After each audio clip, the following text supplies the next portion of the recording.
सीतापुर नाम के एक गांव में लोग बहुत हंसी खुशी रहा करते थे। उस गांव में एक बहुत गरीब परिवार रहता था। उस परिवार में मोहन, उसकी बीवी लता और उनका 8 साल का बेटा चीकू रहते थे। मोहन को पीने की बहुत बुरी आदत थी। वो सुबह शाम बस शराब पीता और जुआ खेलता रहता था। मोहन की एक छोटी सी किराने की दुकान थी।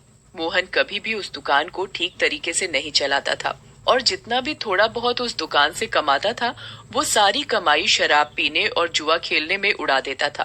वो रोज शराब पीकर लता को मारता था और उसे घर चलाने के लिए कोई पैसे नहीं देता था। एक रात लता और चीकू भूखे बैठे थे क्योंकि घर में खाने के लिए कुछ नहीं था। वो देर तक मोहन का इंतजार करते रहे। अचानक दरवाजे पर खटखटाने की आवाज आती है। माँ, लगता है पापा आ गए। वो जरूर हमारे लिए कुछ खाने को लाए होंगे। हाँ बेटा, अब हम सब मिलकर पेट भरकर खाना खाएंगे। लता जल्दी से दरवाजा खोलने जाती है। जैसे ही वो दरवाजा खोलती है तो देखती है कि मोहन के दोस्त मोहन को पकड़कर खड़े हैं और मोहन नशे की हालत में है। अरे भैया, इतनी रात को आप लोग? अरे भाभी जी, क्या बताएं, आज तो मोहन ने हद ही कर दी। इतनी शराब पी रखी थी कि इसे इतना भी होश नहीं था कि ये कहाँ पड़ा है। हम इसे चौराहे पर से उठा कर लाए हैं। अगर कोई गाड़ी वाला कुचल जाता तो बताओ, आप लोगों की तो जिंदगी खराब हो जाती। हाँ भाभी जी, बस आप लोगों का सोचकर हम इसे यहाँ ले आए, वरना तो इसका सबके साथ ऐसा व्यवहार है कि कोई इसकी मदद ना करे। मोहन के दोस्त मोहन को कमरे में ले जाकर लिटा देते हैं और वहाँ से चले जाते हैं। बेटा चीकू, आज हमें फिर से भूखा ही सोना पड़ेगा। मैं तेरे पापा के भरोसे तुझे और भूखा नहीं रख सकती। अब मुझे ही कुछ काम करना पड़ेगा। तू बस आज थोड़ी सी भूख बर्दाश्त कर ले। ठीक है माँ। चीकू और लता दूसरे कमरे में सोने चले जाते हैं। तभी मोहन नींद में बड़बड़ाने लगता है। थोड़ी देर बाद मोहन को होश आता है और वो खुद को अपने घर में पाता है।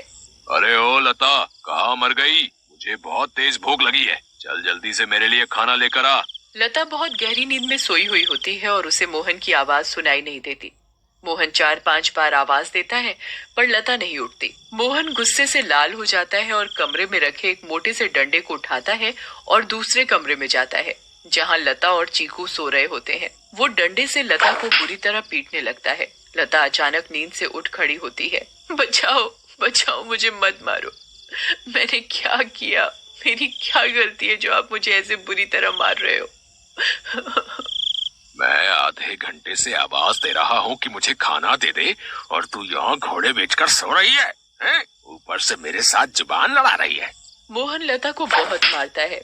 आवाज सुनकर चीकू भी नींद से उठ जाता है। वो अपनी माँ को बचाने की बहुत कोशिश करता है पर मोहन किसी की नहीं सुनता और लता को बहुत मारता है। अगली सुबह जब लता उठती है तो उसे बाहर कुछ शोर सुनाई देता है। वो बाहर जाकर देखती है तो लोगों की भीड़ लगी होती है। लता पास जाती है और पूछती है, क्या हुआ रजनी भाभी? अरे तुम्हें नहीं पता क्या,